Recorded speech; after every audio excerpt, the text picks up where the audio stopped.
it's not working here because, now it works, I think. Hi, so the moment you've been waiting for has arrived. I'd just like to take this opportunity to remind you to keep your questions short at the end rather than, it becoming a debate, which you can take outside with drinks afterwards. That'd be great. So Savoy's going to give a talk. Ian will chair a Q&A, and then Savoy will sign some books afterwards. So that's the order that things are going to happen. So here we go. Thanks very much. The problem is that, okay, you can. I'm always in this weird predicament, like, what do you expect? I mean, I doubt that many of you really expect, nonetheless, a kind of crazy introduction to Hegel, a talk on Hegel. But I don't want to disappoint you, at least at this level, in the sense that I will try to be as aggressive as possible in my Hegelianism. For example, if I got it correctly, but please don't interrupt me with questions now at the end, no? There was some debate about Hegel, abstract, concrete, and so on. I am for concrete thinking against abstraction, but I'm a Hegelian, which means concepts are concrete. Empirical data, reality is abstract. And I mean this, I don't know if you are aware that Marx was strictly of this opinion, in the sense of, let's be very primitive, this microphone here is, in our common sense, concrete, a concrete entity here. Well, for Marx and Hegel, it's an abstraction. Because in order for this microphone to exist here, are you aware how many mediations had to happen?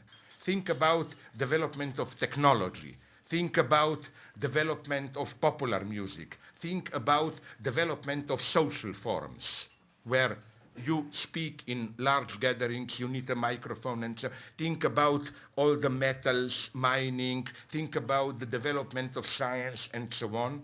So this is what traditional, at least, Marxists and Hegelians call totality. What is concrete is a complex network of relations which, within which, like this microphone only could have emerged. Now let me go even a step further. The problem with abstraction and concrete thinking is that authentic Marxism, and here Marx was to the end, or even more and more Hegelian, is that the notion of Marx was not a nominalist.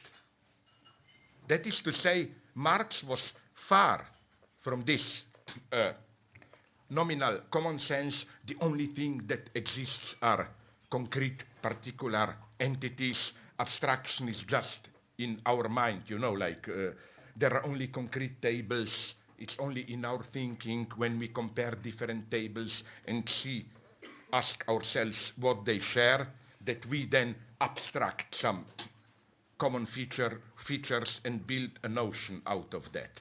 No. For Marx, as a Hegelian, and I will try with the example that I often use in my work, I will try to explain this. For Marx, as a Hegelian, abstraction is no less than concrete, but concrete in the sense of particular entities, a fact of social life. Abstraction is not just epistemological category in the sense of concerning our knowledge of reality. Like you see different tables, you try to abstract a universal notion of table. Abstraction is a social fact. This is the whole point of Marxist theory of commodity and so on. Commodity relations, market relations, means that abstraction rules, structures our reality. It is in reality that we already act as abstract beings, which is why it is, for a Marxist, too short to say, for example, oh yeah, these are just abstract theoretical notions, but in concrete life, we are living beings with all our particular passions, concrete social constellation, and so on and so on. Well, not in bourgeois society. The whole point, again, of imagine yourself, again, as being a member of bourgeois society where commodity form predominates. As elementary sociology will tell you, it's not just your knowledge process, it's how you perceive, experience yourself in real life that it's already mediated by an abstraction. By this, I mean what? The classical example, I'm sorry, it's so simple, I'm almost ashamed to mention it. We experience our situation as having a profession or choosing a profession, and then you can change up to a point your profession and so on, especially the way this New Labour sociologists like Anthony Giddens and other friends of Gaddafi want to explain us, that's a nice example of ideology, how in your life, for example, you experience a fact that this is ideology at its purest today. All of a sudden, you lose your job, you are homeless, whatever. And then a theorist of second modernity comes and tells you, but you should experience this as liberation. You can recreate yourself, choose another identity, and so on and so on. So let me go back. Where is abstraction in the notion of profession? Profession is by definition, in the modern sense, minimally contingent. Like you can be this, you can re-educate yourself, you can be that. This contingency is precisely missing in pre-modern times. There, your social identity is fixed at a particular place. Like, to give you an immediately clear example, it is meaningful for me to ask a friend of mine what he is, and he will tell me, well, professionally I'm educated, it happens, and it will happen more and more with ongoing crisis. I'm educated for biology, philosophy, but now my profession is a waiter, maybe tomorrow I will be a taxi driver, and so on. But can you see, let's say we could transpose ourselves back into medieval times, and you encounter a guy on a horse, and it would be meaningless to ask him, what are you? And the guy says, my profession is a knight, or whatever. Knight, being a knight or whatever, was not your profession in the same sense. Precisely because a knight didn't experience its identity as an abstract identity, which then contingently took the form of, like, I could have been whatever, but because of contingent circumstances, I did.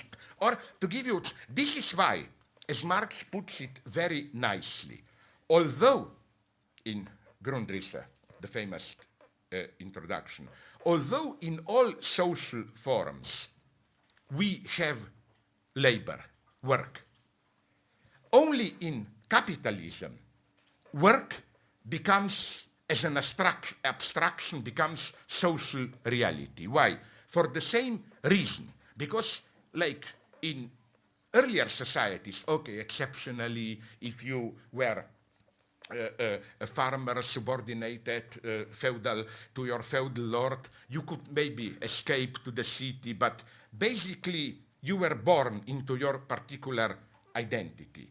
So, of course, we can say theoretically that we have people working in different fields. Somebody is an artisan, somebody is a farmer, somebody is a merchant, whatever, and that these are all examples of universal notion of labor. But this was not yet social reality.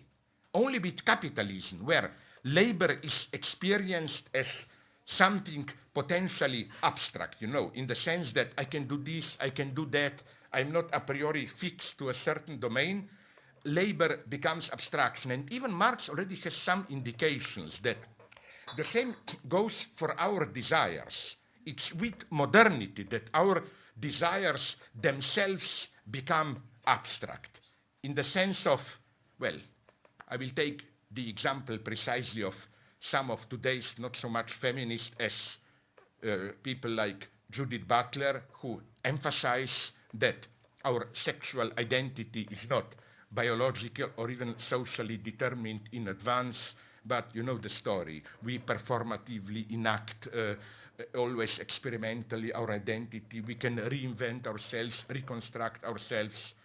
I claim, yes, I agree with that, but this precisely is the reality of the Cartesian subject, that we experience ourselves as an abstract subjectivity where all our concrete embodiments are perceived as something ultimately contingent. And Marx was very clear about this, which is why he always emphasized the ambiguous character of bourgeois order, which is, of course, order of alienation and so on, but at the same time an order creating conditions for liberation. Namely, for example, let's take the philosopher of modern abstraction of bourgeois subjectivity, Descartes, with his cogito. You know, it's precisely because Descartes saw the core of the subject in this abstraction, I think, therefore I am, in abstraction from all of my particular features, that, for example, he was able, in a wonderful way, to announce first that I know of a formula of radical multicultural openness. Where does this begin? It's not enough just to be patronizingly open to others. No, every arrogant, Eurocentric or whatever can do this. Descartes says something else. It's quite beautiful, but naively simple. He says, when I was young, I perceived, when I encountered people from other cultures, I perceived their manners as stupid, ridiculous, and so on. But then he says, but then I started to ask myself a question, what if, from their standpoint, our own particular manners are no less stupid, ridiculous, and so on and so on. You know, this is, I think, a quite redemptive feature of modernity, that you accept the relativity, historical contingency of your own culture. Now, of course, things are not as simple as that, because, you know, this universality, of course, it's not pure universality. It's a universality grounded in concrete bourgeois constellation. But nonetheless, we should not forget this, that for Marx, it's only this reduction of subject to universality. And for Marx, this is what defines a proletarian.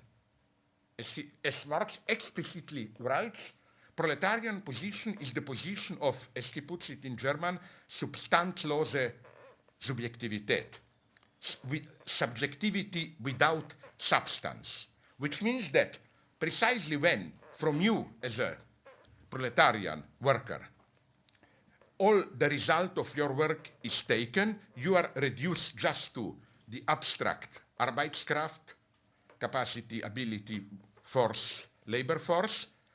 This abstraction is at the same time a medium of freedom, in the sense that, you know, it creates this position outside substantial determinations. You are determined by this, by that, and so on and so on. So again, what's the lesson of this? A very nice one, actual one, that Marx emphasizes this all the time. It's not enough when we critique bourgeois ideology to apply this boring, common sense, anti-idealist motive. No, we don't have, idealism is wrong. We are always rooted in concrete reality. What really exists is not some stupid self-movement of ideas. What really exists are concrete people suffering, working like crazy, producing wealth, and so on and so on. To learn this, it's enough to go to London Stock Exchange, precisely as the supreme form of ideology. I did take my son, if you read that unfortunate But I love it. Guardian interview. Yes, it's that son.